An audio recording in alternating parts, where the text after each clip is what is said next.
Hello दोस्तों, मैं चिराग एक और वीडियो के साथ। तो आज हम देख रहे हैं ओलिगोपोली का पार्ट। पिछली वीडियोस में आपने परफेक्ट कंपटीशन का पार्ट देखा, फिर उसके बाद आपने मोनोपोली का पार्ट देखा, फिर आपने मोनोपोलिस्टिक कंपटीशन का पार्ट देखा। इसी टाइप से इस वीडियो में हम कवर कर रहे हैं ओलिगोपोली का पार्ट, जिसमें सबसे पहले देखेंगे ओलिगोपोली क्या है, types of oligopoly, features of oligopoly, और उसके बाद प्राइस एंड आउटपुट डिटर्मिनेशन का पार्ट देखेंगे। अब देखिए, प्राइस एंड आउटपुट डिटर्मिनेशन मतलब वही डिमांड कर्व। अब आपको पता है कि इसमें इनडिटर्मिनेट डिमांड कर्व बोलते हैं, जिससे रिलेटेड आप किंग डिमांड थ्योरी या किंग डिमांड कर्व देखते हैं। तो पहले सबसे पहले वो कवर करेंगे। उसके बाद देखिए और बहुत सारे मॉडल आते हैं, जैसे कॉर्नोट मॉडल, बर्ट्रैंड, चैम्बरलिन, एजवर्थ।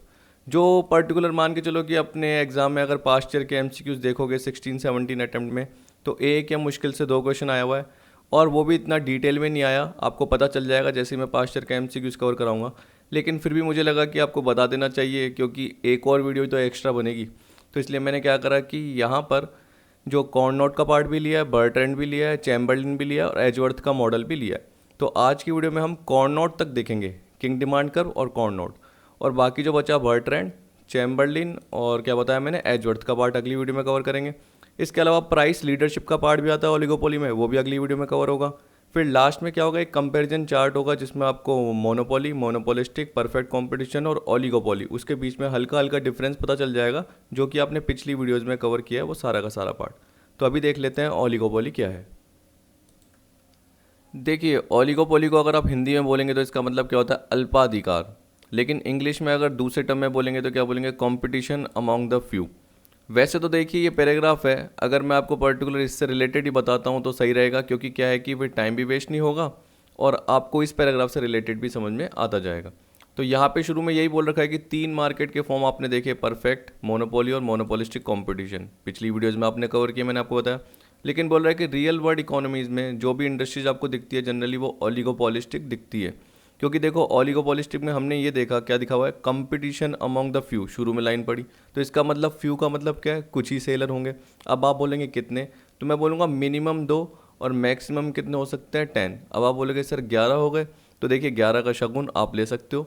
आपने बोला 12 हो गए, देख सकते हो। क्योंकि देखिए इसमें कोई क्राइटेरिया नहीं है, आप बोल सकते हो कि मिनिमम का मतलब कितना होगा, कि यार अराउंड 5, 6, 7, 8, 9, हद मार के मैक्सिमम 10 जा सकती है। इसलिए क्या बोल दिया कि मिनिमम 2, क्योंकि अगर 2 होगी तो डिओपोली होगी।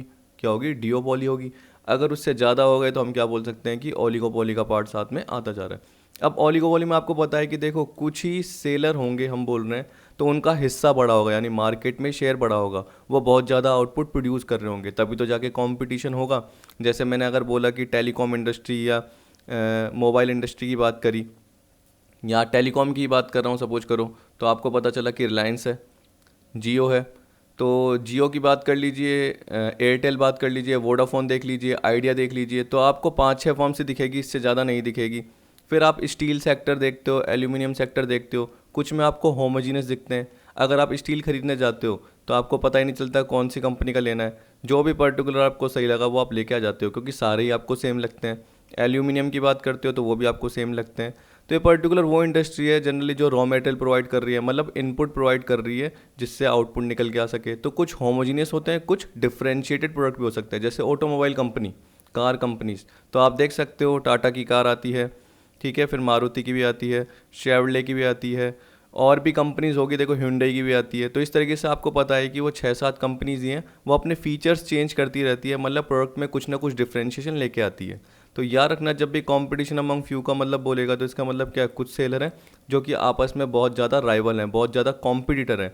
अपन बोलते हैं ना कट थ्रोट कॉम्पिटिशन, गला काट प्रतिस्पर्धा है। तो उस केस में क्या होगा, एक दूसरे पे डिपेंडेंसी भी रहेगी ही रहेगी, कि दूसरा क्या कर रहा है वैसे मैं करूं, दूसरे की क्या सेल्स पॉलिसी है, क्या मार्केटिंग की पॉलिसीज है, मैं भी वैसे ही रख रहा हूँ। दूसरा क्या प्राइस रख के बैठा है, मैं भी वैसे ही रख रहा हूँ। ठीक है, दूसरा कैसे प्रोडक्शन करेगा, एडवर्टीजमेंट का क्या तरीका रहेगा, वो सारा का सारा पार्ट, किस टाइप के आउटपुट निकालेगा, मैं सेम करूं। तो यहाँ पे कहने का मतलब खुद का बिहेवियर किस पे डिपेंड कर रहा है, राइवल फर्म के बिहेवियर पे डिपेंड कर रहा है। ठीक है, तो यहाँ पे oligopoly is often described as competition among the few. और इसके अलावा याद रख लेना कि इम्परफेक्ट कंपटीशन का ये इंपॉर्टेंट फॉर्म है, क्योंकि इम्परफेक्ट कंपटीशन में जब भी आप देखते हो तो परफेक्ट के अलावा सोचते हो, मतलब मोनोपोली आ जाता है, फिर मोनोपोलिस्टिक कंपटीशन आ जाता है, और ओलिगोपोली आ जाता है। वैसे मैं मोनोपोली को इम्परफेक्ट कंपटीशन में नहीं मानता, क्योंकि जनरली आपको पता है कि मोनोपोली मतलब सिंगल सेलर, तो कंपटीशन तो है ही नहीं। फिर भी आप ले सकते हैं। जनरली नेट वेट पे सोर्स में देखोगे तो आपको पता चलेगा कि बाकी सारे किस में आ जाते हैं, इसमें इम्परफेक्ट कंपटीशन में आ जाते हैं, परफेक्ट के अलावा जो भी है। तो आपको पता है कि इम्परफेक्ट में 3 ही आएंगे, फिर मोनोपोली, मोनोपोलिस्टिक और ओलिगोपोली। अब देखिए प्रोफेसर स्टीगलैंड ने क्या डिफाइन किया ओलिगोपोली को, situation in which A firm bases its market policy in part on the expected behaviour of a few close rivals. इसका मतलब क्या हुआ कि कुछ क्लोज राइवल है, वो जैसा बिहेवियर कर रहे हैं उस हिसाब से कंपनीज क्या कर रही है या आपकी फर्म क्या कर रही है, मार्केट की पॉलिसी डिसाइड कर रही है कि हम किस टाइप से सेल करेंगे, क्या आउटपुट रहेगा, ठीक है, क्या हमारी प्रोडक्शन की टेक्निक रहेगी। वो सारा पार्ट एक तरीके से क्लोज राइवल के एक्सपेक्टेड बिहेवियर पे डिपेंड कर रहा है। In other words when there are few 2 to 10 sellers in a market selling homogeneous और डिफरेंशिएटेड प्रोडक्ट। मैंने आपको होमोजीनियस बताया जैसे एल्यूमिनियम, स्टील, तो जनरली आपको इतना ज़्यादा डिफरेंस पता नहीं चलता। जब भी मान लो कि जैसे मुझे पता है कि मुझे कोई आउटपुट प्रोड्यूस करना है स्टील के थ्रू, तो मैं जिस भी है ना सप्लायर के पास गया जो मुझे स्टील प्रोवाइड कर रहा है, तो मैं 4-5 सप्लायर के पास गया, सारे के सारे मुझे सेम दिखे, तो मैंने किसी से भी परचेज कर लिया जहाँ पे मुझे लगा कि यार प्राइस में थोड़ी सी हल्की सी क्या है कमी हो रही है, तो मेरा फ़ायदा ही होगा क्योंकि मुझे इनपुट क्या है कम पे मिल रहा है। पर जनरली इसमें क्या होता है कि जैसे एक प्राइस कम करता है तो दूसरा भी कम कर लेता है, ठीक। फिर आपको पता है कि जैसे दूसरा कम करेगा तो इसको भी लगेगा कि यार इसको मुझे नीचा दिखाना है, तो ये वापस और कम कर देगा, तो फिर ये भी वापस कम करेगा, तो दोनों को ही फ़ायदा नहीं होगा क्योंकि प्राइसेस कम होने से क्या होगा, उनका रेवेन्यू कम हो जाएगा। तो उस केस में क्या करेंगे, दोनों ही प्राइसेस कम नहीं करेंगे।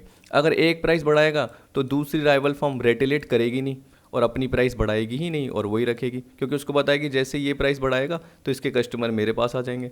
तो अब इसको भी पता है कि मैं अगर प्राइस बढ़ाऊंगा तो सामने वाला बढ़ाएगा ही नहीं, तो मैं भी प्राइस नहीं बढ़ाता तो ये भी प्राइस नहीं बढ़ाएंगे, तो प्राइस की क्या रहेगी, स्टेबिलिटी रहेगी। तो आपको पता है कि डिमांड कर्व कब बनता है, जब प्राइस कम हो, डिमांड बढ़ती है तभी बनेगा। अब यहाँ पे पता ही नहीं है कि हमारा इलास्टिक बन रहा है या इनइलास्टिक बन रहा है, इसलिए हम क्या बोलते हैं, किंग डिमांड कर्व, जो कि हम किसके केस में देखेंगे, पॉल स्वीजी, जिसने एक तरीके से डेवलप किया था उसके केस में, ठीक। तो इसलिए यहाँ पे बोल रहा है कि होमोजीनियस भी गुड्स होते हैं और डिफरेंशिएटेड, जैसे मैंने आपको बता दिया कि आपको मैंने अभी आपको एग्जांपल दिया ऑटोमोबाइल का, वैसे ही कोल्ड ड्रिंक इंडस्ट्री भी इसने एग्जांपल दे रखा है। तो आपको पता है कि कोल्ड ड्रिंक कंपनीज आप देखोगे, हाँ बहुत सारे प्रोडक्ट निकालती है अंदर, आप देख सकते हो कि ज़रूरी नहीं है कि कोक कंपनी जैसे होगी तो वो कोका कोला ही निकालेगी, इसके अलावा और भी वो रिफ्रेशर ड्रिंक जो भी होगी वो पर्टिकुलर निकालती रहेगी, लेकिन आपको पता है कि उसमें आपको 4-5 कंपनियों के नाम ही पता चलेंगे, ठीक। इसी तरीके से आपको बोल दिया airline industry, petroleum refining, power generation supply, ये भी कंपनी हो गई, mobile telephony, internet service provider, ये सारे ओलिगोपोलिस्टिक के एग्जांपल है। अगर आपको ध्यान नहीं आ रहा तो ऑटोमोबाइल याद रख लेना, कार कंपनीज, ताकि आपको ध्यान रहे कि यार इतने ही तो होते हैं। Tyre companies, CEAT, MRF, TVS, तो आसपास देखिए, जैसे देखो मेरे को अभी याद आ गया कि टायर कंपनीज भी होती हैं, तो वो ओलिगोपोली के फॉर्म में ही होगी क्योंकि वो इतने ज़्यादा सेलर होंगे नहीं, लेकिन उनका हिस्सा क्या होगा, ज़्यादा होगा, ठीक। Oligopolies mostly arise due to those factors which are responsible for the emergence of monopolies। ये बोल रहा है कि ओलिगोपोली जनरली इसलिए अराइज होती है क्योंकि ज़्यादातर मोनोपोलिस के फैक्टर भी आ जाते हैं। मोनोपोलिस का मतलब क्या होता है, आपको पता है कि आपका एकाधिकार, तो आपको पता है कि सारे सेलर एक तरीके से क्या चाहते हैं, अपना धीरे धीरे हम बोल सकते हैं वेटेज चाहते हैं। तो उस केस में क्या होगा, एक लार्ज सेलर अपना शेयर बढ़ाएगा, दूसरा लार्ज सेलर भी अपना क्या करेगा, शेयर बढ़ाएगा। ऐसे करते करते आप देखोगे कि कुछ 7-8 फर्में रहेगी जो कि एक तरीके से मार्केट पे अपनी पकड़ बढ़ा के बैठी है। अब वो या तो क्या करेंगे, कॉल्यूजन कर लेंगे, कार्टेल कर लेंगे, पर्टिकुलर एक प्राइस सेट कर देंगे। अब उसमें कस्टमर का नुकसान भी हो सकता है, फ़ायदा भी हो सकता है। देखिए कस्टमर का नुकसान तो नहीं होगा क्योंकि जनरली गवर्नमेंट बीच में आ जाएगी, क्योंकि अगर कोई कार्टेल बनाता है यानी राइवल फर्म आपस में ही मिल जाती है और बोलती है कि एक प्राइस सेट करेंगे, तो अगर हायर प्राइस रख रहे हैं तो कस्टमर को नुकसान है, ठीक है। और अगर वो सही प्राइस रख रहे हैं तो कस्टमर के लिए भी फ़ायदा है, और ये जो कार्टेल फर्म है मतलब सारा ग्रुप है उनके लिए भी फ़ायदा है। अब वो ज़्यादा प्राइस तो रख ही नहीं सकती क्योंकि आपको पता है कि अगर इतनी ज़्यादा रखेगी तो गवर्नमेंट बीच में आ जाएगी और बोलेगी कि आपकी ये इलीगल कार्टेल है। तो कार्टेल जनरली बनता है, कई कंट्रीज़ में तो कार्टेल मना ही कर रखा है, जैसे यूएसए में तो लॉ बन रखा है जिससे रिलेटेड कार्टेल क्या मना है, लेकिन फिर भी कुछ कंडीशन में कार्टेल वहाँ पर भी अलाउ हो जाता है। जैसे आपने ओपेक नाम सुना होगा, OPEC, तो मैं आपको अगली वीडियो में बताऊंगा हल्का सा पार्ट, लेकिन आप याद रखना ओपेक भी किस में आएगा, ओलिगोपोली वाले पार्ट में आएगा।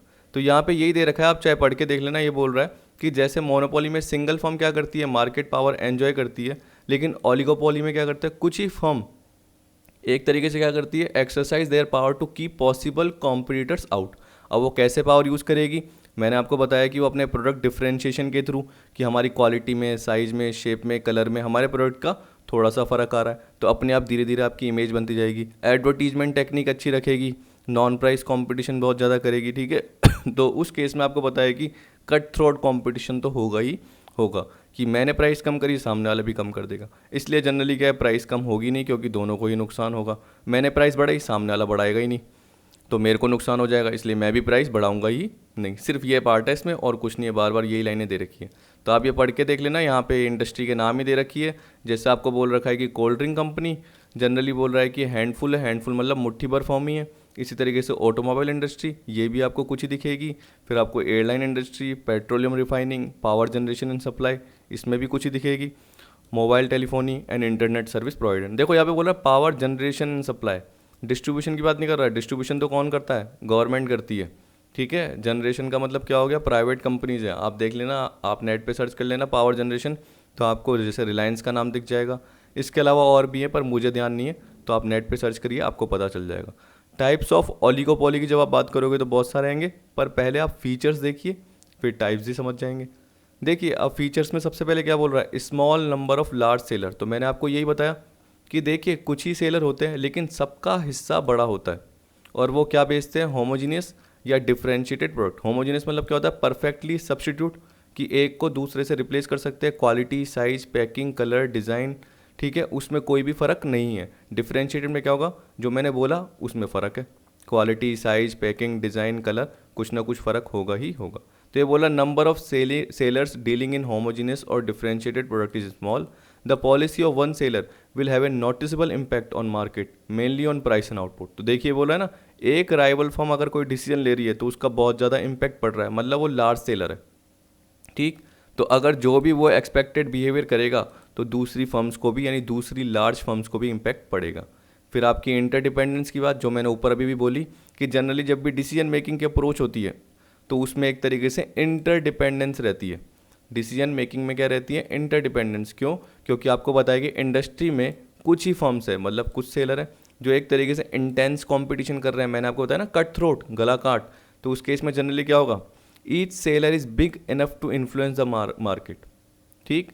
तो इसका मतलब वही बोल रहा है कि फर्म क्या करेगी, एक तरीके से राइवल के एक्शन को नेसेसरली रेस्पॉन्ड करेगी, इग्नोर नहीं करेगी। राइवल जो भी कर रहा है उसके हिसाब से एक तरीके से काम करेगी। उसी टाइप से जो राइवल फर्म है वो हमारे एक्शन को रेस्पॉन्ड करेगी।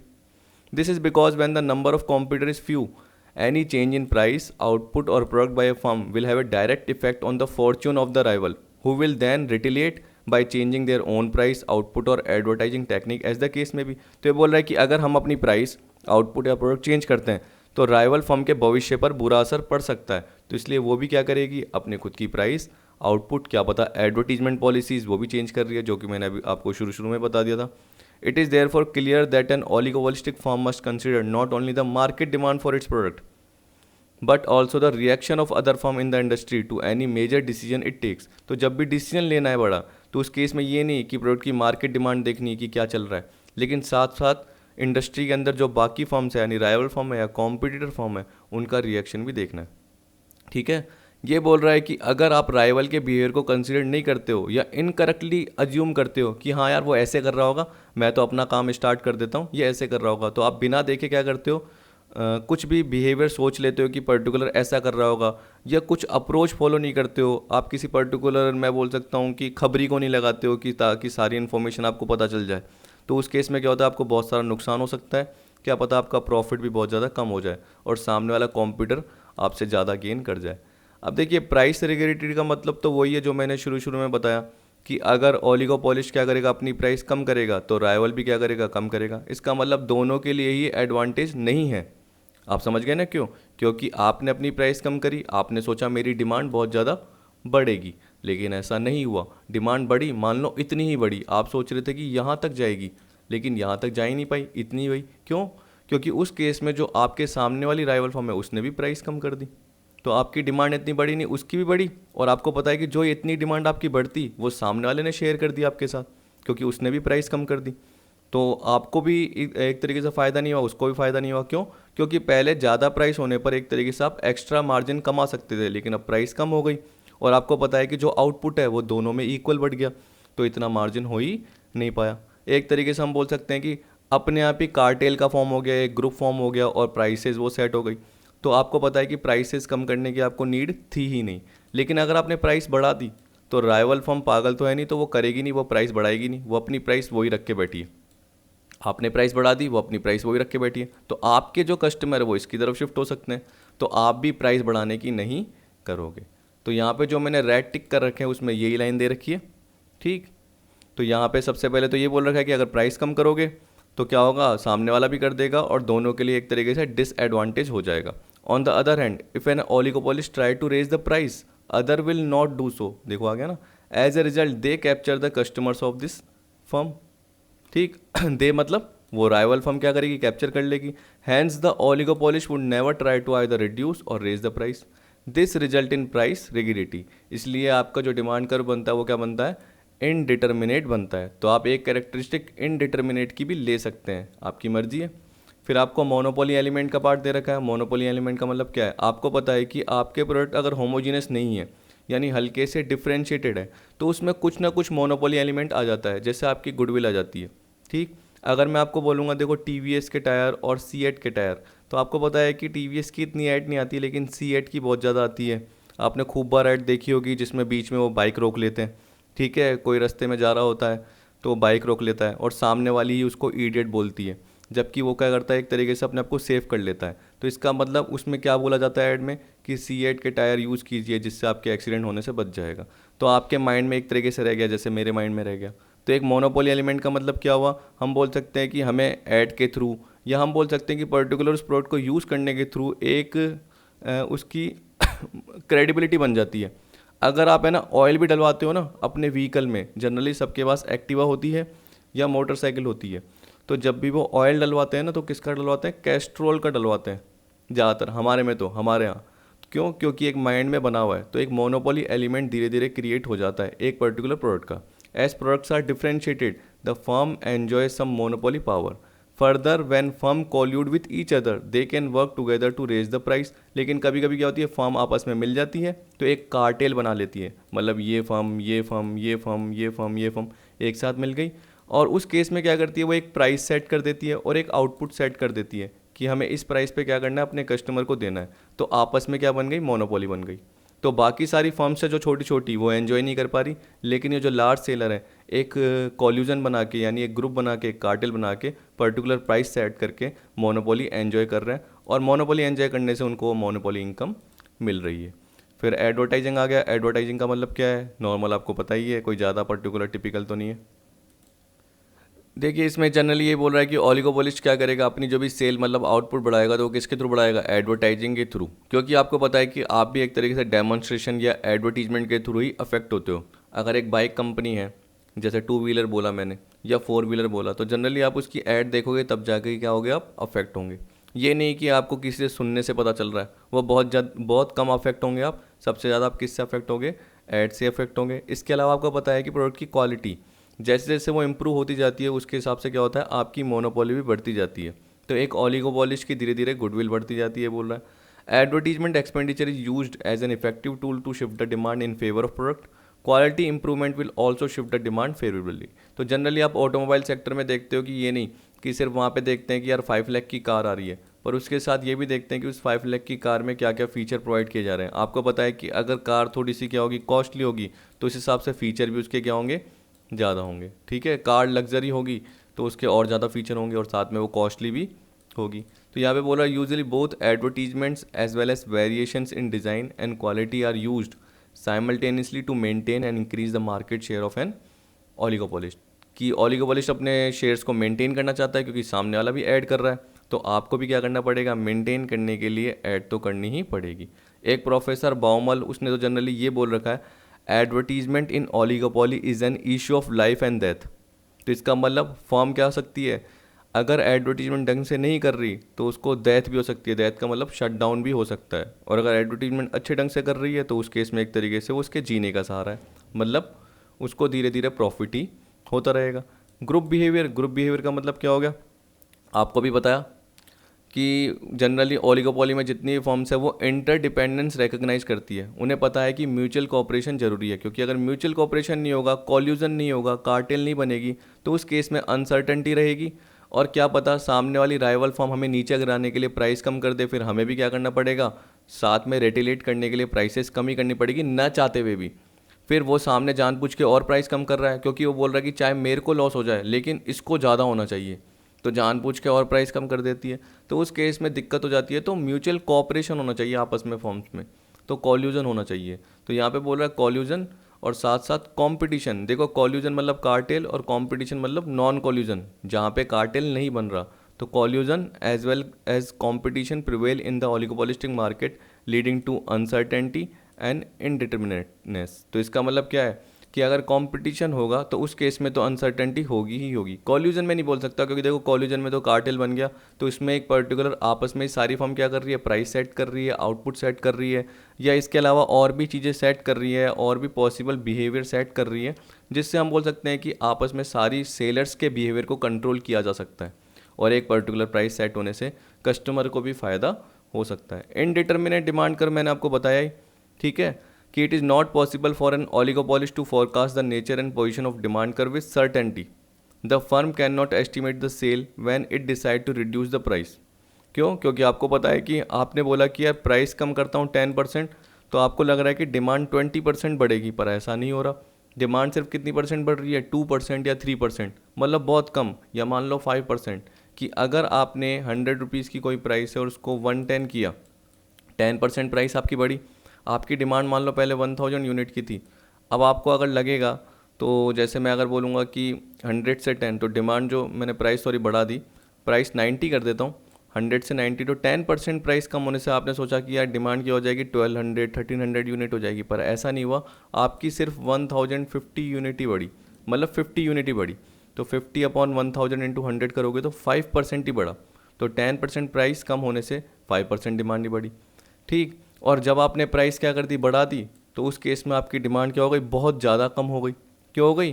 क्योंकि जो आपके कस्टमर थे वो राइवल फर्म के पास चलेगा, और राइवल फर्म ने अपनी प्राइस बढ़ाई ही नहीं। तो इस वजह से डिमांड कर्व क्या होता है कभी कभी, यहाँ पे इस केस में तो आप देखोगे जनरली कि 10% प्राइस कम करने से 5% डिमांड ही हो रही है, तो इनइलास्टिक हो रहा है। और इसमें क्या हो रहा है, प्राइस बढ़ाने पर डिमांड बहुत ज़्यादा कम हो रही है, कि अगर मैंने 10% प्राइस बढ़ाई तो डिमांड मेरी कितनी, बहुत ज़्यादा, एक तरीके से मैं बोल सकता हूँ कि प्राइस बढ़ाने से डिमांड कम होती है। तो 1000 यूनिट की जगह मैं बोल सकता हूँ 800 यूनिट, 700 यूनिट, इतनी कम होती जा रही है। तो उस केस में क्या होगा, 20%, 30%, 40% डिमांड कम हो रही है। तो उससे क्या होगा, कभी इलास्टिक बन रहा है, कभी इनइलास्टिक बन रहा है, ठीक है। तो वो आगे आपको किंग डिमांड कर्व में समझ में आ जाएगा, जो कि अब स्टार्ट कर ही रहे हैं। पर सबसे पहले हम क्या कर लेते हैं, टाइप्स ऑफ ओलिगोपोली भी कवर कर लेते हैं, जो हमारा रह गया था पार्ट। देखिए अब जल्दी जल्दी बताएंगे क्योंकि नॉर्मल पार्ट है। प्योर ओलिगोपोली या परफेक्ट ओलिगोपोली का मतलब क्या है, जहाँ पे प्रोडक्ट होमोजेनियस है, जैसे एल्यूमिनियम, पेट्रोलियम, स्टील, ये सारा पार्ट दे रखा है। अब देखिए जो पेट्रोलियम, स्टील, एल्यूमिनियम आप देखोगे जनरली क्या है, एक तरीके से इनपुट के फॉर्म में काम आते हैं, यानी आउटपुट को प्रोड्यूस करने के लिए काम में आते हैं। तो जनरली बोल रहा है this type of oligopoly tend to process raw materials और produce intermediate goods that are used as input by other industry. तो जनरली ये इनपुट के फॉर्म में हो गए, तो इसलिए इंडस्ट्री क्या करेगी, जो भी आउटपुट बनाती है वो पर्टिकुलर किसी सप्लायर से भी कुछ, यानी स्टील का पार्ट, एल्यूमिनियम का पार्ट, कोई सा भी परचेज कर सकता है जहाँ उन्हें सूटेबल लग रहा है, क्योंकि सबकी क्वालिटी सेम ही दिख रही है, सबकी शेप साइज सेम ही दिख रही है। जबकि डिफरेंशिएटेड और इम्परफेक्ट में क्या होगा, कुछ ना कुछ डिफरेंस होगा ही होगा प्रोडक्ट डिफरेंशिएशन के बेसिस पे। तो इसका मतलब क्या है, क्वालिटी वाइज एक तरीके से हम बोल सकते हैं क्लोज सब्स्टिट्यूट है, पैकेजिंग, डिज़ाइन, साइज, कलर, उसमें कुछ ना कुछ फ़र्क है। जैसे टेलकम पाउडर, तो पाउडर कंपनीज आप देखते हो कुछ क्या करेंगे, पर्टिकुलर लक्स का यूज़ करेंगे, कुछ और भी कंपनीज आती है क्योंकि पाउडर में यूज़ नहीं करता है, डीओ का फिर भी अपन को पता है, तो आपको पता है डीओ का एग्जांपल ले सकते हैं, ऑटोमोबाइल सेक्टर का एग्जांपल ले सकते हैं। इस तरीके से आप बहुत सारे एग्जांपल ले सकते हैं। फिर आपको ओपन एंड क्लोज ओलिगोपोली बोल दिया। ओपन का मतलब क्या है, जब नई फर्म मार्केट में एंटर कर सकती है, और क्लोज का मतलब क्या हो गया, नई एंट्रीज रेस्ट्रिक्टेड है। फिर थर्ड क्या बोल दिया, कॉल्यूसिव एंड कॉम्पिटिटिव। कॉल्यूसिव मतलब क्या हो गया, जहाँ पे एक कार्टेल बन रहा है। मैंने आपको बार बार बता दिया कि जहाँ पे राइवल फर्म्स क्या करती है, जो भी फ्यू फर्म्स है एक साथ एक कॉमन अंडरस्टैंडिंग क्रिएट करती है या आपस में आके मिल जाती है, जिसमें जनरली वो क्या करती है, प्राइसेस फिक्स करती है या आउटपुट फिक्स करती है या दोनों ही फिक्स करती है। और कॉम्पिटिटिव मतलब क्या हो गया, नॉन कॉल्यूसिव, यानी एक तरीके से आपस में क्या होता है, अंडरस्टैंडिंग का एब्सेंस रहता है, इसने बोल दिया, और एक दूसरे से वो कंपटीशन करती है, मतलब compete करती है। तो एक दूसरे को क्या करेगी, नीचा गिराने की कोशिश करेगी, मतलब वही प्राइसेस के थ्रू या कैसे न कैसे करके वो, या अपनी पॉलिसीज़ के थ्रू, नॉन प्राइस कंपटीशन के थ्रू ये सारा पार्ट करने की कोशिश करेगी, तो आपस में कंपटीशन करेगी। अब पार्शियल और फुल ओलिगोपोली, पार्शियल में जनरली देखो आप प्राइस लीडरशिप याद रखना, क्या याद रखना, प्राइस लीडरशिप। जनरली इसमें क्या होता है कि आपको पता है कि हम पार्शियल ओलिगोपोली की बात कर रहे हैं, तो आप ऐसे याद रखिए कि इंडस्ट्री है और इंडस्ट्री में बहुत सारी फर्म है, तो उसमें एक बड़ी फर्म होगी जो कि सबको एक तरीके से क्या करेगी, डोमिनेट करेगी, मतलब ग्रुप का एक लीडर होगा। The dominating firm will be the price leader, यानी उसने जो प्राइस सेट करी बाकी सबको एक तरीके से क्या करना पड़ेगा, फॉलो करना पड़ेगा। कार्टेल में तो क्या होता है, सबने कॉमन अंडरस्टैंडिंग ली कि भाई तेरे से पूछ रहे हैं इससे कि भाई क्या प्राइस रहेगी, फिर दूसरे से भी पूछ रहे हैं भाई क्या प्राइस रहेगी, तीसरे से भी पूछ रहे हैं क्या प्राइस रहेगी, और आपस में एक कॉमन अंडरस्टैंडिंग हो गई। लेकिन प्राइस लीडरशिप में क्या होता है कि एक बड़ी फॉर्म है और ये छोटी छोटी फॉर्म से, मान लो सबसे बड़ा हिस्सा इसका है, ये छोटी छोटी इतनी भी नहीं है लेकिन आपको पता है कि सबसे बड़ा हिस्सा इसका है, तो अगर ये जो बोलेगी बाकी सारी फर्म्स को एक तरीके से वो प्राइस सेट करनी पड़ेगी, उसे हम क्या बोलेंगे, प्राइस लीडरशिप या पार्शियल ओलिगोपोली। और फुल में क्या है, the market will be conspicuous by the absence of price leadership, इसका मतलब वहाँ प्राइस लीडरशिप नहीं रहेगी। तो हम ये बोल सकते हैं कि फुल ओलिगोपोली एक तरीके से ऐसे भी हो सकती है, कार्टेल वाली भी हो सकती है, क्या पता कंपटीशन वाली भी हो सकती है जिसमें आपस में एक दूसरे से वो मिले हुए ही नहीं हो, कुछ भी हो सकता है। तो यहाँ पे नाम दे रखा है, उस हिसाब से आपको बस पढ़ना है। अब सिंडिकेटेड एंड ऑर्गेनाइज ओलिगोपोली, देखो सिंडिकेटेड मतलब क्या हुआ, जैसे आप कार्टेल के फॉर्म में पढ़ते हो कि आप क्या बोलते हो, आपस में क्या करते हैं, फॉर्म एक साथ ज्वाइन हो जाती है और प्राइस डिसाइड करती है। तो जनरली देखो यहाँ पे क्या बोल रहा है, when the firm sell their product through a centralise syndicate, तो इसका मतलब क्या हो गया कि आपस में कॉमन एक तरीके से ग्रुप बन गया और एक कॉमन अंडरस्टैंडिंग है, ठीक है। जबकि ऑर्गेनाइज में भी क्या है, एक ग्रुप बनाए लेकिन उसमें एक सेंट्रल एसोसिएशन क्रिएट होगा, यहाँ पे कोई एसोसिएशन क्रिएट नहीं हो रहा, यहाँ पे कॉमन अंडरस्टैंडिंग है, तो यहाँ पे ग्रुप आपस में डिसाइड कर रहा है। यहाँ पे क्या है, पर्टिकुलर एक अलग से एसोसिएशन क्रिएट करना पड़ेगा जो कि प्राइसेस फिक्स करेगा, आउटपुट फिक्स करेगा या कोटा। तो यहाँ पे कोई एसोसिएशन नहीं बन रहा, ये कार्टेल की तरह हो गया, लेकिन यहाँ पे अलग से एक क्या बन जाएगा, एसोसिएशन बन जाएगा। जैसे जनरली आपको पता है कि आप ओपेक नाम देख सकते हो, तो वो पर्टिकुलर एक एसोसिएशन बन गया और उस हिसाब से वो क्या करेगा, प्राइसेस फिक्स करेगा, आउटपुट फिक्स करेगा या कोटा फिक्स करेगा। तो इतना टिपिकल बनाने की जरूरत नहीं है, पर हाँ फिर भी ओपेक को आप ऐसे बोल सकते हो कि वो कार्टेल के फॉर्म में ही है, क्योंकि देखिए वो organisation of petroleum exporting countries के फॉर्म में आता है। देखो OPEC, OPEC, organisation of petroleum exporting countries, ठीक। तो ये लार्जेस्ट कार्टेल है जिसमें एक तरीके से हम बोल सकते हैं 14 ऑयल प्रोड्यूसिंग कंट्रीज आपस में मिलकर एक मिशन में है, जिसमें वो क्या कर रही है, हम बोल सकते हैं पेट्रोलियम की पॉलिसीज़ क्या होंगी या आपस में कंट्रीज किस हिसाब से प्राइसेस डिसाइड करेगी, तो एक पर्टिकुलर प्राइस फिक्स होनी चाहिए, तो वो सारा पार्ट एक साथ मिलके आके कर रही है। और तो आगे आपको अगली वीडियो में कार्टेल का और पार्ट पता चलेगा ही चलेगा। चलिए अब देखते हैं price and output decision in an oligopolistic market का पार्ट। अब देखिए इसमें जनरली आपको जो पार्ट आएगा, मैंने आपको क्या बताया, किंग डिमांड कर्व आएगा, कॉर्नोट मॉडल आएगा, बर्ट्रेंड आएगा, चैम्बरलिन आएगा, एजवर्थ आएगा। तो आज की वीडियो में मुझे लगता है कि हम कहाँ तक कर पाएंगे, कॉर्नोट तक का पार्ट कर पाएंगे। अब देखिए जो शुरू के 2 पैराग्राफ दे रखे हैं वो इतना ज़्यादा इंपॉर्टेंट नहीं है, क्योंकि मैंने आपको शुरू में जो बताया सेम टू सेम वही है। यहाँ पे शुरू में क्या बोल रखा है आपको पहले पैराग्राफ में, अब देखिए पहले पैराग्राफ में यही बोल रखा है कि ओलिगोपोली में जनरली क्या होता है, लार्ज कॉरपोरेशन जितने भी वर्ल्ड में हैं वो एक तरीके से अपने बिजनेस को ऑपरेट कर रही है, पर वो किसके हिसाब से देख रही है कि जो भी राइवल फर्म है वो एक तरीके से क्या स्ट्रेटेजिक बिहेवियर कर रही है, उस हिसाब से हम भी बिहेवियर करें, उस हिसाब से हम भी क्या करें, अपनी आउटपुट पॉलिसी, अपनी प्राइस पॉलिसी, अपनी एडवर्टाइजिंग टेक्निक उसको चेंज करते रहें, ठीक है। तो यहाँ पे बोल रहा है कि as mentioned above the extent of power as well as profit depend to a great extent on how rival firm react to each other decision. ये आ गया। If the behaviour is less competitive, इसका मतलब क्या, अगर cooperative manner में behaviour रहता है तो उस केस में आपको पता है कि आप भी गेन करोगे, सामने वाला भी गेन करेगा, क्योंकि जब भी कोऑपरेटिव मैनर में होगा तो हम बोलेंगे कि कट थ्रोट पार्ट नहीं रहेगा एक तरीके से, ये नहीं कि सामने वाले को हम क्या कर रहे हैं, गिराने की कर रहे हैं और प्राइसेस कम करते जा रहे हैं, ऐसा पार्ट रहेगा ही नहीं, क्योंकि आपको पता है कि एक कार्टेल बन गया, एक ग्रुप बन गया जिसमें जनरली प्राइसेस फिक्स हो रही है, एक एसोसिएशन बन गया जो कि पर्टिकुलर प्राइस फिक्स कर रहा है, जिसमें राइवल फर्म्स को, या हम बोल सकते हैं कि जितनी भी फर्म्स आपस में मिली है जो कि आपस में राइवल फर्म थी लेकिन अब वो कोऑपरेटिव मैनर में काम कर रही है, तो एक तरीके से सबका ही मार्केट पावर सही है, हम बोल सकते हैं मार्केट में सबका शेयर बढ़ ही रहा है। और साथ में वो प्राइसेस चार्ज कर रहे हैं जो कि मार्जिनल कॉस्ट से ऊपर है। तो इसका मतलब क्या हुआ, एडिशनल आउटपुट पे जो एडिशनल प्राइस है या रेवेन्यू है वो उन्हें अच्छा मिल रहा है, और जो एडिशनल कॉस्ट है वो एक तरीके से कमी है। ये पर्टिकुलर पैराग्राफ में बोल रखा है। फिर दूसरे पैराग्राफ में वही बोल रखा है कि जनरली जो भी स्ट्रेटेजी बनाई जाती है या ओलिगोपोलिस्टिक फर्म जो भी बिहेव करती है वो किससे रिलेटेड होता है, यानी उसके बाद वो जो डिसीजन लेती है वो किससे रिलेटेड लेती है, पर्टिकुलर प्राइस से रिलेटेड ही लेती है ज़्यादातर, मोस्टली केसेस में, यानी 70 से 80% केसेस में आप देखोगे प्राइस के बेसिस पे ही सारा पार्ट डिसाइड होता है। It has to consider whether rival firm will keep their price and quantity constant when it make changes in its price and और क्वांटिटी, कि जब वो अपनी प्राइसेस में चेंज करेगी या आउटपुट में चेंज करेगी तो राइवल फर्म रेटिलिएट करेगी या नहीं करेगी। तो मैंने आपको बताया था, यानी रिएक्ट करेगी या नहीं करेगी। तो ये लाइन वही की वही है जो मैं आपको 10 बार पढ़ा चुका हूँ, ठीक।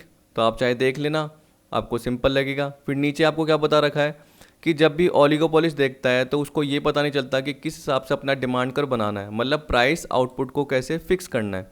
तो उस केस में आपने देखा होगा कि बहुत सारे मॉडल क्रिएट किए गए हैं। तो उसमें से सबसे पहले हम कौन सा मॉडल देख रहे हैं, किंग डिमांड कर्व थ्योरी। एक बार ऊपर पैराग्राफ पढ़ना, आपको समझ में आ जाएगा, कोई ज़्यादा इंपॉर्टेंट नहीं है क्योंकि अब से आपका मेन पार्ट आ रहा है। क्योंकि मैं आपको वो पढ़ाऊँगा फिर वही टाइम जाएगा, 4 मिनट जाएंगे फालतू के। हमें क्या करना है, मेन इसी कंटेंट पे ध्यान देना है, क्योंकि एग्जाम में क्या आते हैं, इनसे रिलेटेड ही आते हैं।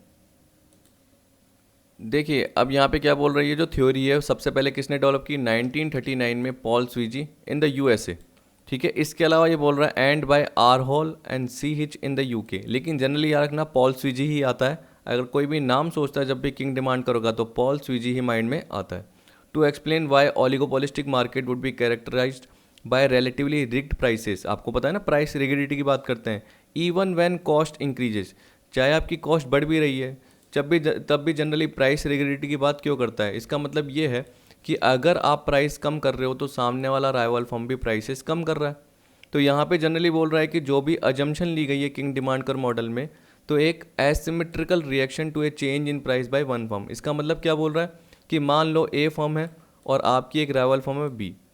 अगर मैं ये बोल रहा हूँ कि बी ने प्राइस कम करी तो ए ने भी क्या कर दी, यानी आपने भी प्राइसेस कम कर दी। ए मतलब आपकी फर्म है ये मान के चलो, तो आपकी राइवल फर्म बी है। अगर बी ने प्राइस कम करी तो आप क्या कर रहे हो, अपनी प्राइसेस कम कर रहे हो, ठीक है। तो आपको लगा कि यार बी ने प्राइसेस कम करी तो बी की डिमांड बढ़ेगी, अगर कोई नॉर्मल सोचता है। लेकिन आपको ये भी पता है कि देखो ए आपकी फर्म है तो आप भी प्राइस कम कर दोगे। तो जो आप सोच रहे थे कि इसकी डिमांड बढ़ेगी अब वो नहीं बढ़ेगी, क्यों? क्योंकि जो भी डिमांड बढ़ती वो इतनी ज़्यादा नहीं बढ़ी बी की। बी ने प्राइस कम करी, बी ने प्राइस मान लो कि 10% से कम करी, उसको लगा कि डिमांड उसकी 20% क्या होगी, बढ़ेगी, या 30% बढ़ेगी, यानी ज़्यादा इलास्टिक होगी, हाईली इलास्टिक होगी। लेकिन उसकी डिमांड सिर्फ 5% ही बढ़ी, क्योंकि आपने क्या करा, पर्टिकुलर आपने भी प्राइस कम कर दी। तो जो भी डिमांड उसकी बढ़ती वो आपने उठा ली। हम बोल सकते हैं कि बाकी कस्टमर जो भी शिफ्ट होने वाले थे वो नहीं हो पाए और वह कस्टमर आपकी तरफ ही रह गए, क्योंकि आपने भी अपनी प्राइस कम कर दी। मान लो कि देखो रिबॉक और एडिडास शू है। अगर मुझे लगता है कि यार एडिडास की शू की प्राइसेस कम हो रही है, क्योंकि रिबॉक भी 2000 का मिलता है और एडिडास भी 2000 का मिलता है। अब मुझे लग रहा है कि यार एडिडास क्या है, एक तरीके से 1800 का मिल रहा है, तो मैं क्या करूँगा, उसकी तरफ शिफ्ट हो जाऊँगा। लेकिन रिबॉक भी क्या करता है, उसको 1800 का कर देता है, तो मैं शिफ्ट होऊंगा ही नहीं और मैं रिबॉक को ही परचेज करूंगा। जनरली यही पार्ट है। तो उस केस में डिमांड भी इतना ज़्यादा इम्पैक्ट नहीं पड़ा। तो उस केस में हम बोल सकते हैं कि डिमांड कर्व क्या बनना था, एक तरीके से फ्लैटर बनना था, लेकिन वो नहीं बन पाया और एक जगह वो किंक हो गया। क्या हो गया, किंक हो गया। तो ये बोल रहा है कि an asymmetrical reaction to a change in price by one firm, a decrease in price by one firm will cause a similar reduction of price by other firm eager to protect their market share. तो इसका मतलब क्या है, Adidas ने अगर price कम करी तो Reebok भी अपना क्या करना चाहता था, मार्केट शेयर को प्रोटेक्ट करना चाहता था। तो उसने भी एक तरीके से क्या कर दिया, अपने जो प्रोडक्ट है या शू है उसकी प्राइसेस कम कर दी। एक एग्जांपल दिया, आप ये मत सोचना कि सर शू कंपनियां तो बहुत सारी होती है, आप ओलिगोपोली के हिसाब से कार कंपनी का एग्जांपल भी सोच सकते हैं। मैंने तो एक एग्जांपल दिया। वाइल से price increase by one firm will not be matched. तो इसका मतलब क्या है, अगर सपोज करो वो एडिडास कंपनी 2000 की जगह 2200 का शू करती है, तो उस केस में क्या होगा, जो भी एडिडास के कंज्यूमर है वो किसकी तरफ शिफ्ट हो जाएंगे, रिबॉक की तरफ शिफ्ट हो जाएंगे, क्योंकि रिबॉक तो 2000 का ही है। कुछ हो सकते हैं, जरूरी नहीं सारे हो, कुछ लॉयल कस्टमर होते हैं तो वो तो जनरली क्या है, परचेज करेंगे। तो हम उस केस में क्या बोलेंगे कि प्राइस बढ़ने पर डिमांड बहुत ज़्यादा गिर जाएगी। एडिडास की प्राइस बढ़ने पर डिमांड बहुत ज़्यादा गिर जाएगी क्योंकि उसके कुछ कंज्यूमर रिबॉक की तरफ शिफ्ट हो गए। तो इसका मतलब क्या है, ये प्राइस बढ़ाएगा ही नहीं। तो यहाँ पे बोल रहा है while a price increase by A one firm will not be matched and its market share will be eroded. इसका मतलब क्या है, एडिडास का धीरे धीरे मार्केट शेयर खत्म होता जाएगा, इसलिए वो अपनी प्राइसेस नहीं बढ़ाएगा और उतनी ही रखेगा।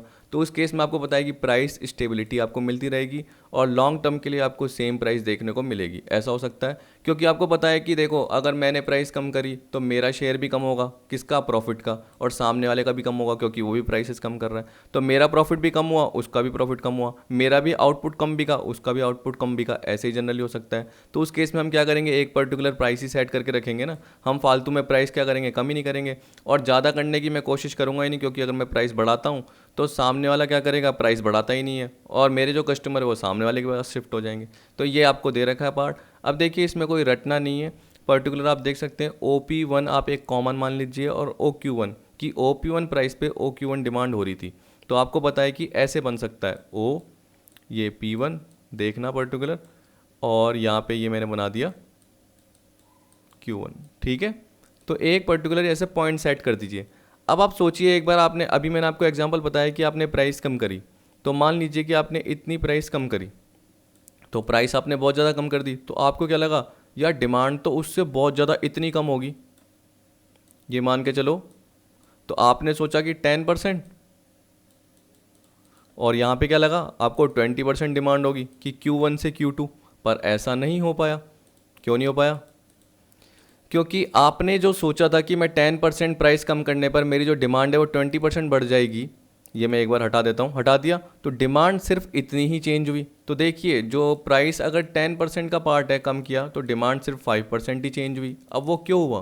क्योंकि जनरली सामने वाली राइवल फर्म ने भी क्या कर दिया, अपनी प्राइसेस कम कर दी, तो मेरी डिमांड इतनी बड़ी नहीं, बड़ी तो सही लेकिन इतनी नहीं बड़ी, उसे हम क्या बोलेंगे, रिलेटिवली इनइलास्टिक डिमांड, ठीक है।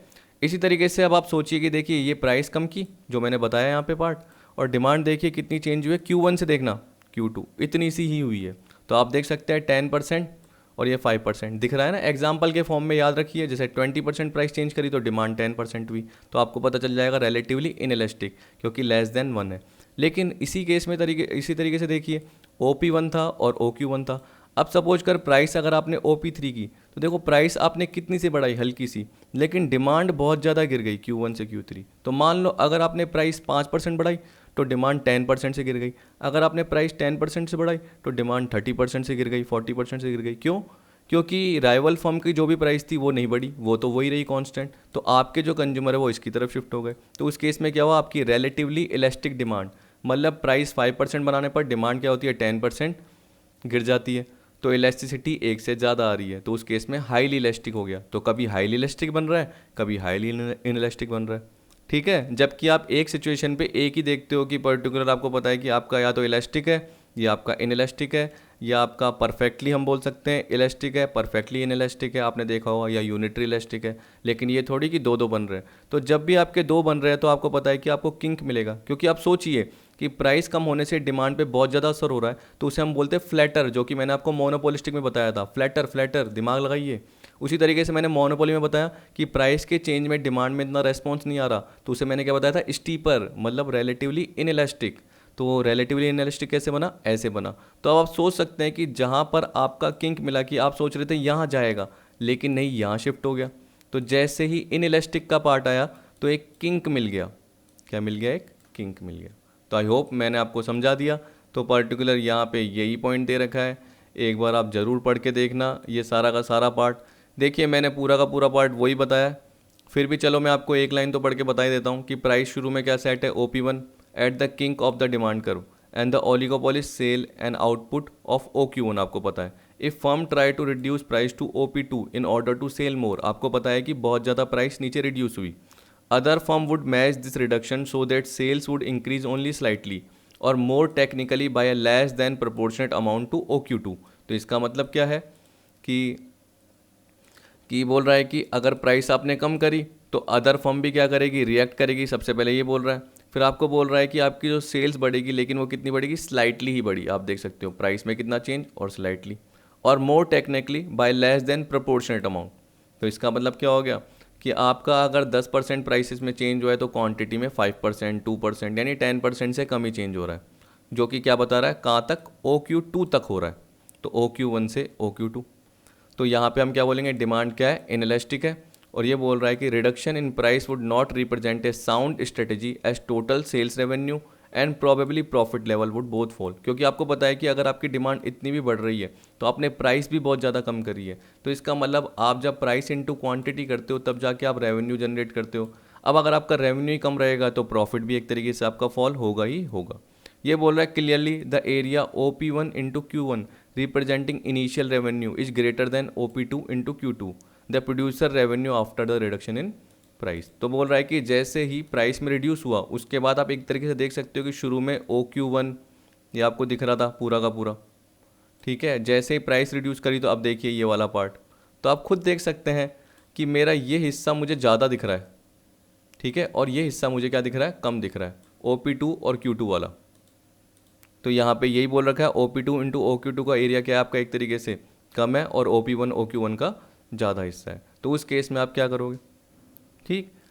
फिर इसी तरीके से अल्टरनेटिवली क्या बोल दिया कि अगर आप OP3 की तरफ जाओगे तो क्या होगा। तो आपको पता है कि OP3 की तरफ जाओगे तो प्राइस आपने बढ़ाई तो आपकी डिमांड बहुत ज़्यादा फॉल होगी, लार्ज फॉल होगी, ये बोल रहा है। तो उस केस में हम क्या बोलेंगे, जो OP1 और OQ1 है आपका हिस्सा और OP3 OQ3 का हिस्सा है, तो OP1 OQ1 का ज़्यादा दिखेगा और OP3 OPQ3 का आपका क्या दिखा, OP3 इंटू OQ3 का क्या दिखेगा, एक तरीके से आपको कम दिखेगा हिस्सा, यानी टोटल रेवेन्यू तब भी आपका फॉल होगा ही होगा। तो उस केस में आप क्या करोगे, एक पर्टिकुलर प्राइस सेट करोगे। यहाँ बोल रखा है oligopolist would benefit from keeping price stable so long as all could enjoy reasonable profits at the established price. तो सारे के सारे फर्म्स क्या करेगी, जो भी राइवल फर्म है सेम प्राइस ही सेट करके बैठेगी, ठीक है। Kinked demand curve theory also has other implications. A normal demand curve become less elastic as price falls, but the oligopolist demand curve become less elastic suddenly at the king. तो ये बोल रहा है कि इसमें सडनली क्या बनता है, जैसे ही किंग का पॉइंट आ जाता है, यानी वो ये ऊपर आपने देखा था कि देखो क्या रिलेटिवली इलास्टिक था, हाई था, लेकिन एक पॉइंट बाद मैंने आपको क्या बताया कि देखो स्टीपर बन गया। मतलब एक केस में तो आपको लग रहा था मोनोपोलिस्टिक कंपटीशन की तरह है, लेकिन फिर वो मोनोपोली की तरह आ गया जिसमें आप प्राइसेस में चेंज करने पर डिमांड पे इतना ज़्यादा असर नहीं होता, तो वो किंक मिल गया आपको बोल रहा है। अब मैथमेटिकली देखो, आपने जो वो कर्व देखा जनरली वो एवरेज रेवेन्यू कर्व या जिसको आप डिमांड कर्व बोलते हो जनरली वो होता है, पर देखो मैं बोल रहा है mathematically this causes the MR curve to suddenly change to a different position as can be seen in figure 2 so that a discontinuity exists along the vertical line YZ above output OQ1। आपने बोला ये sir क्या है, तो देखिए अभी नीचे आपको फिगर दिख रहा होगा, ये दिख गया।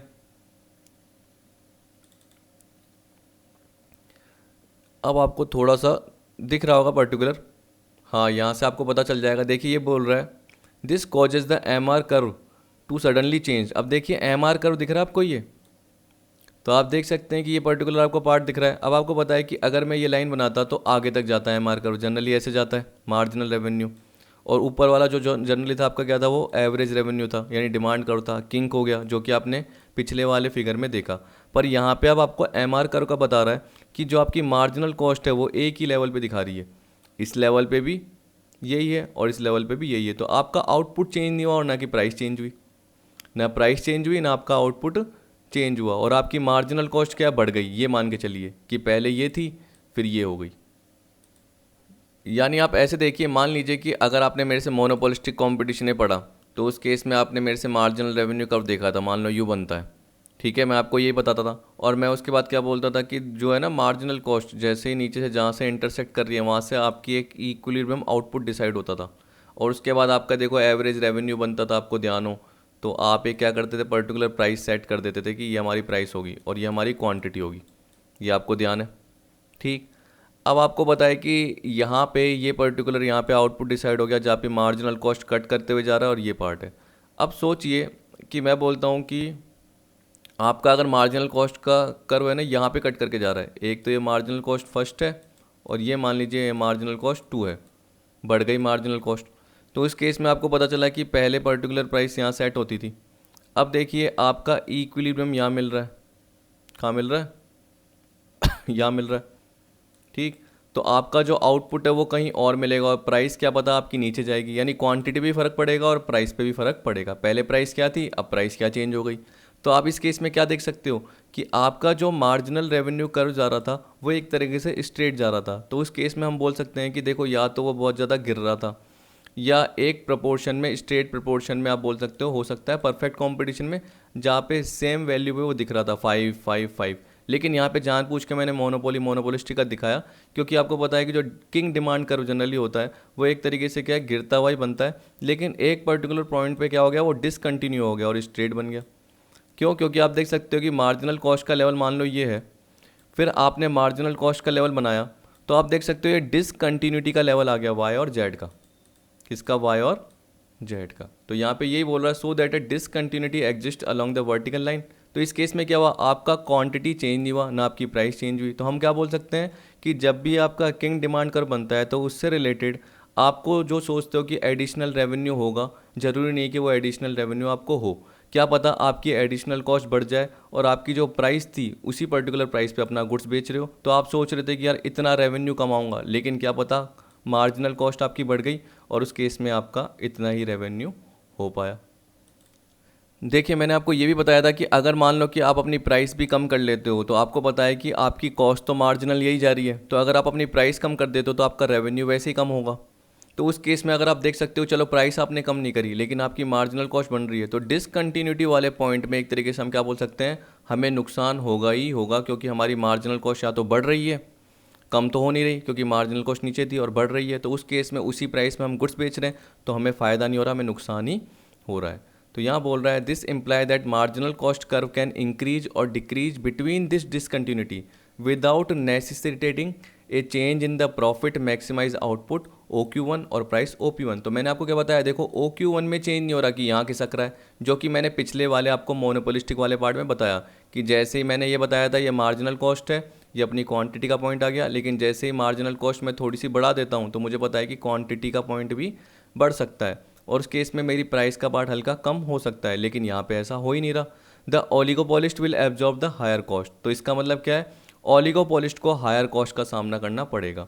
According to normal demand and supply analysis an increase in cost would cause a fall in output and increase in price. Normal जब आप सोचते हो कि यार देखो कॉस्ट बढ़ती है तो इसका मतलब क्या हो गया, आपका आउटपुट कुछ ना कुछ रिड्यूस होगा और आपकी प्राइसेस बढ़ेगी ही बढ़ेगी। An example of cost absorption in practice. लेकिन ओलिगोपोलिस्ट अगर होता है तो उस केस में जनरली वो क्या करता है, जब भी प्राइसेस एक तरीके से हम बोलते हैं बढ़ती है तो वो प्राइसेस नहीं बढ़ाता, वो सामने वाली कंपनी का इंतजार करता है और उसके हिसाब से करता है। तो नॉर्मल एग्जांपल आपको दे रखा है, when the price of crude oil rises and petrol company wish to increase prices, लेकिन चाहते हुए भी नहीं कर सकती है। क्यों? क्योंकि वो दूसरी कंपनी का वेट करती है। But do not, as no company want to be the first to do so. मतलब कोई भी कंपनी पहले अपनी प्राइसेस को इंक्रीज नहीं करना चाहती, तो उस केस में अगर उनका रॉ मटेरियल या हम बोल सकते हैं कॉस्ट भी बढ़ गई, तब भी चाहते वो अपनी प्राइस नहीं बढ़ा सकती है और उस केस में डिसकंटिन्यूटी के पॉइंट में उनकी कॉस्ट ज़्यादा हो जाएगी और उस केस में उनका जो रेवेन्यू है वो कम हो जाता है, ये बोल सकते हैं। तो कभी कभी ओलिगोपोलिस्ट को एक तरीके से नुकसान भी उठाना पड़ सकता है, किसकी वजह से, डिसकंटिन्यूटी की वजह से। ठीक है, कि सामने वाला जो राइवल फर्म है वो रिएक्ट ही नहीं कर रहा, प्राइस बढ़ रही है, वो भी जनरली क्या कर रहा है, प्राइस बढ़ा ही नहीं रहा, जबकि एक तरीके से कॉस्ट बढ़ने पर उसको भी प्राइस बढ़ानी थी, लेकिन वो दूसरी फर्म के ऊपर बैठा है कि दूसरी वाली अगर राइवल फर्म बढ़ाएगी तो मैं पर्टिकुलर बढ़ाऊंगा। तो ऐसा नहीं हो पाता। अब देखिए, आपको क्रिटिसिज्म दे रखे हैं, एक एक करके देख लेते हैं क्रिटिसिज्म में क्या दे रखा है। देखिए, अब क्रिटिसिज्म में सबसे पहले ये बोल रहा है कि ये थ्योरी क्या अज्यूम करती है, जो ओलिगोपोलिस्ट है वो परसीव क्या करता है, kink at the current market price that is at point X. अगर आप ऊपर वाले पॉइंट पे देखिए, ये बोल रखा है ये वाला पॉइंट। अब देखिए, यहाँ पे जनरली ये प्राइस डिसाइड हो गई। अब आप देखिए कि जब मैंने मोनोपोलिस्टिक का पार्ट देखा तो उसमें मैंने क्या बताया, प्राइस कम ज़्यादा हो सकती है, लेकिन यहाँ पे तो प्राइस कम ज़्यादा कर ही नहीं पा रहे। क्यों? क्योंकि इनडिटर्मिनेट पार्ट है। तो यहाँ पे बोला, but it does not explain how और why the original price was chosen. अब ये नहीं बता रहा है कि जो पर्टिकुलर प्राइस आपने देखी अभी एक्स पॉइंट पे कि सामने प्राइस जा रही थी, वो क्यों चूज़ की है। As a theory it is therefore incomplete as it does not deal with price determination, बल्कि ये प्राइस रिगिडिटी को बता रहा है कि एक तरीके से हम प्राइस डिसाइड नहीं कर पा रहे। तो हम क्या बोल सकते हैं कि प्राइस डिसाइड नहीं कर पाते हैं तो नुकसान होने के चांसेस रह सकते हैं।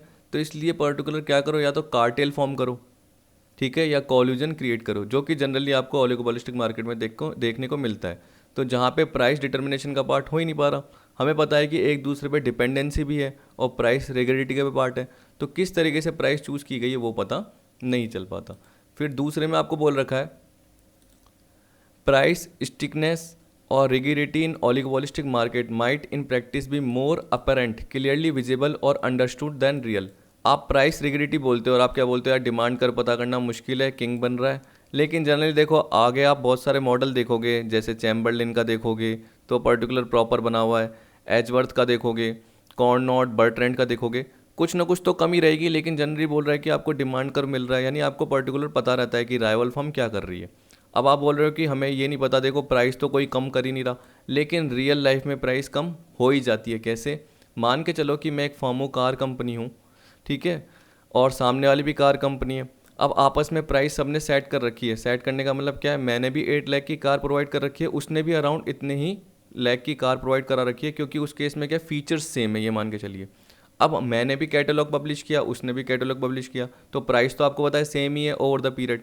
लेकिन मैं डिस्काउंट का ऑफर ज़्यादा करता हूँ, मैं फ्री इंश्योरेंस की फैसिलिटी देता हूँ, कैशबैक डील्स देता हूँ, इंटरेस्ट फ्री क्रेडिट देता हूँ, तो मेरी प्राइस देखो एक तरीके से क्या हो गई, रिड्यूस हो गई, यानी मैं नॉन प्राइस कंपटीशन कर रहा हूँ। तो जैसे ही मैं बेनिफिट देता हूँ तो अराउंड उनको 1 लाख के बेनिफिट मिल जाते हैं। तो एक तरीके से मैंने इनडायरेक्टली अपनी 8 लाख की प्राइस की जगह 7 लाख की कर ली।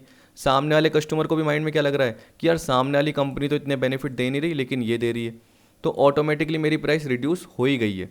लेकिन ये सामने वाले को इतना ज़्यादा पता नहीं चल रहा, और मैं आराम से क्या कर रहा हूँ, अपने प्रोडक्ट को ज़्यादा से ज़्यादा बेच पा रहा हूँ। तो ये बोल रहा है कि प्राइस स्टिकनेस या रिग्रेटिव जो आप देखते हो, जनरली वो आपको क्लियरली विजिबल हो जाती है, अंडरस्टूड हो जाती है। For example, in the market for new cars published catalogue prices may remain constant over relatively long period, जो कैटलॉग पब्लिश किया गया। लेकिन कॉमन प्रैक्टिस में क्या कर रहे हैं, डिस्काउंट ऑफर कर रहा हूँ, और इसी तरीके से फ्री इंश्योरेंस दे रहा हूँ, कैशबैक डील दे रहा हूँ, इंटरेस्ट फ्री क्रेडिट दे रहा हूँ। तो एक तरीके से क्या हो रहा है, मैं प्राइस को रिड्यूस कर रहा हूँ, लेकिन सामने वाले को पता नहीं चल रहा। In fact, the theory takes no account of various form of non-price competition which characterize most oligopolistic market। मैंने आपको बताया कि देखो oligopolistic के फीचर क्या रहता है, नॉन प्राइस भी, लेकिन कुछ मार्केट में कुछ फर्म्स क्या करती है, नॉन प्राइस कंपटीशन को कंसीडर नहीं करती है, इसलिए कभी कभी वो पीछे हो जाती है। तो क्रिटिसिज्म क्या है कि आपको नॉन प्राइस कंपटीशन को भी लेना है, आप प्राइस रिग्रेटिव को समझ रहे हो कि रियल है, लेकिन आपको वो सामने क्लियरली विजिबल दिख भी रही है और आप आराम से उसको समझ भी सकते हो, मतलब एक फर्म आराम से पहचानती है, ये माना जाता है। फिर आपको बोल रखा है सेकंड लास्ट वाले क्रिटिसिज्म में अब देखिए, आपने जो किंग डिमांड कर देखा, उसमें क्या देखा, बार बार प्राइस, कि प्राइस चेंज करेगी राइवल फर्म, तो आप भी क्या करोगे, प्राइस चेंज कर दोगे, यानी प्राइस कम कर दोगे, जनरली यही देखा। तो ये बोल रहा है कि there is little empirical evidence from firms operating in oligopolistic market to substantiate the kinked demand curve hypothesis that a change in price by one firm will always evoke a predictable and uniform response from its rival. अब देखिए, इस particular line का सारा मतलब यही है कि little एक हल्का सा आपको एविडेंस मिल जाता है जब भी एक ओलिगोपोलिस्टिक मार्केट में फर्म ऑपरेट करती है। तो यहाँ पे किंग डिमांड कर्व हाइपोथेसिस मतलब king demand curve possibility, hypothesis मतलब हम क्या बोल सकते हैं, पॉसिबिलिटी जो भी है, वो एक तरीके से सब्सटेंशिएट मतलब प्रूफ कर रही है, ये सिद्ध कर रही है कि अगर राइवल फर्म या अगर एक फर्म प्राइस चेंज करती है तो राइवल फर्म को अपने आप पता चल जाता है, और वो भी क्या करती है, प्राइसेस कम कर देती है। किसकी वजह से, सिर्फ प्राइसेस की वजह से। लेकिन in practice a very wide range of possible reaction is probable. तो अभी तो आपने सिर्फ एक ही रिएक्शन देखा कि प्राइस, लेकिन रियल लाइफ में क्या बोला, इसके अलावा भी बहुत सारे पॉसिबल रिएक्शन हो सकते हैं। किंग डिमांड कर में सिर्फ क्या बोला, प्राइस प्राइस प्राइस, जबकि आपको पता है कि किसकी वजह से भी फ़र्क पड़ता है, एडवर्टीजमेंट की वजह से भी फ़र्क पड़ सकता है, क्या एडमिनिस्ट्रेटिव एक्सपेंसेस सामने वाले कर रही है उससे भी फ़र्क पड़ सकता है। तो सामने वाली फर्म के और बहुत सारे रिएक्शन हो सकते हैं। ये नहीं कि सिर्फ एक फर्म प्राइस चेंज कर रही है तो बाकी सारी फर्म्स को पता चल जाएगा हम भी प्राइस कम करेंगे। लेकिन इसके अलावा आउटपुट की पॉलिसी क्या है, मार्केटिंग की क्या टेक्निक्स है, सेल्स की प्रैक्टिसेस क्या क्या हैं, प्रोडक्शन की पॉलिसीज़ क्या है फर्म की, उससे भी इम्पैक्ट पड़ता है, न कि सिर्फ प्राइस से। तो बोल रहा है रियल लाइफ में प्राइस के अलावा और भी फैक्टर्स होते हैं, a very wide range of possible reaction is probable. तो इसके अलावा क्या बोल रहा है कि एक फर्म बहुत सारे और भी अलग पॉसिबल रिएक्शन दे सकती है। ये नहीं कि सिर्फ वो प्राइस कम कर रही है, वो अपनी प्रोडक्शन पॉलिसी भी चेंज कर लेती है, वो अपनी आउटपुट पॉलिसी जो मैं बोल रहा हूँ वो चेंज कर लेती है, मार्केटिंग पॉलिसी भी चेंज कर लेती है, वो अपने एक्सपेंसेस भी क्या कर रही है, कट कर रही है। तो वो भी जनरली हमें देखने पड़ेंगे, ये बोल रहा है। फिर आपको बोल रहा है any perceived stability in price in oligopolistic market may not be due to the existence of a kinked demand curve but may occur for other reasons such as administrative expense and inconvenience of altering price too regularly। अब देखिए मैंने आपको ये बोला ऊपर कि एक price जो चेंज हो रही है उसके अलावा और भी पॉसिबल रिएक्शन हो सकते हैं फर्म के, कि फर्म अपनी आउटपुट पॉलिसी चेंज कर रही है या पर्टिकुलर और भी रिएक्शन दे रही है, तब जाके आपको पता चल रहा है आपको भी रिएक्शन देना है, ये नहीं कि सिर्फ प्राइस में रिएक्शन देना है। तो वैसे यहाँ पे भी ये बोल रखा है कि अगर आप सोच रहे हो कि जो किंग डिमांड कर बन रहा है वो सिर्फ क्या कर रहा है, पर्टिकुलर एक ही रीजन की वजह से बन रहा है, यानी प्राइस की वजह से, any perceived stability in price in oligopolistic market may not be due to the existence of kinked demand curve but may occur for other reason. ये नहीं कि सिर्फ किंग डिमांड कर्व की वजह से या प्राइसेस में अनस्टेबिलिटी होने की वजह से प्राइस कम कर दी, तो उस केस में क्या हुआ, दूसरे ने भी प्राइस कम कर दी इसलिए आपको स्टेबिलिटी मिल रही है। लेकिन उसके अलावा और भी रीजन हो सकते हैं, जैसे administrative expenses and inconvenience of altering price too regularly. कभी कभी फर्म क्या सोचती है कि हमें बार बार इतनी प्राइसेस कम करने की ज़रूरत ही नहीं है, तो आपको पता है कि लॉन्ग टर्म के लिए मार्केट में वही प्राइसेस रहती है और बाकी सारी जो सेलर्स हैं वो भी क्या करते हैं, पर्टिकुलर वही प्राइस रखते हैं, तो प्राइस कोई चेंज करने की करता ही नहीं है। इसी तरीके से जो उनके एक्सपेंसेस हैं वो भी पर्टिकुलर इतने ज़्यादा नहीं लग रहे हैं, हम बोल सकते हैं जो नॉर्मल आपको पता है कि हर साल उतने ही उनके ऑफिस के, सेलिंग के, डिस्ट्रीब्यूशन के एक्सपेंस लग रहे हैं, तो उस केस में क्या करती है वो अपनी प्राइसेस बढ़ाने की करती नहीं है, ना कम करने की करती है, और एक प्राइस स्टेबिलिटी का पार्ट रहता ही है। तो आपको और भी अप्रोचेस देखनी पड़ेगी, ना कि सिर्फ प्राइस का पार्ट, ना कि सिर्फ किंग डिमांड कर्व का पार्ट, आपको अपने बिजनेस के और भी फैक्टर्स को डिटरमिन करना पड़ता है, इसलिए जनरली इसका क्रिटिसाइज़ किया गया। अब देखिए यहाँ पे कॉर्न नोट का पार्ट आएगा, मुझे लग रहा था कि मैं कवर करा दूंगा आज, लेकिन 55 मिनट इतने की बन गई है वीडियो। कॉर्न नोट का मैं कराऊंगा तो देखो क्या है कि मैं जल्दीबाजी में बताऊंगा तो 10-15 मिनट में आपको ज़्यादा पार्ट समझ में आएगा नहीं, तो इसलिए हम क्या करेंगे, कॉर्न नोट और बर्ट्रैंड क्या करते हैं अगली वीडियो में कवर करते हैं। फिर जो चैम्बरलिन और एजवर्थ बचेगा और प्राइस लीडरशिप का पार्ट बचेगा, और एक कंपैरिजन चार्ट भी मैंने बोला कि वो भी मैं करा दूंगा कवर आपको, तो वो करेंगे हम उसकी अगली वीडियो में, मतलब इसके 3 वीडियो बना देंगे। अब देखिए एग्जाम के लिए corn note, Bertrand, Chamberlain, Edgeworth इतना ज़रूरी नहीं है, आप चाहिए तो बस याद रखिए कि 1838 और ये किसने दिया। लेकिन फिर भी देखो कभी कभी आ जाए तो क्या पता इनसे रिलेटेड कुछ और भी पूछ ले कि कॉर्न नोट ने क्या जंक्शन ली थी, ठीक है, बर्ट्रैंड ने क्या जंक्शन ली थी, चैम्बरलिन ने क्या जंक्शन ली थी, तो वो समझाना ज़रूरी है। इसलिए मैंने क्या है देखो, ये नहीं कि सिर्फ 4 लाइन कवर की है, मैंने पूरा का पूरा डायग्राम भी कवर किया है, ठीक। इसके अलावा मैंने थोड़ा सा ये टेबल का पार्ट भी कवर किया है, इसमें कुछ गलती थी तो मैंने इसको सही भी किया है, जहाँ से मैंने पर्टिकुलर लिया था तो वहाँ मुझे गलती दिखी थी। फिर इसके बाद मैंने बर्ट्रैंड का पार्ट भी कवर किया, इसके भी देखो मैंने कवर किए हैं 2 डायग्राम, तो मैंने पूरा प्रॉपर कवर किया है। तो अगली वीडियो में आपको मिल जाएगा, फिर इसी टाइप से आपको चैम्बरलिन का पार्ट भी मिलेगा और एजवर्थ का पार्ट भी मिलेगा और प्राइस लीडरशिप, ठीक है। तो आई होप आपको आज की वीडियो पसंद आई होगी। वीडियो देखने के लिए थैंक यू।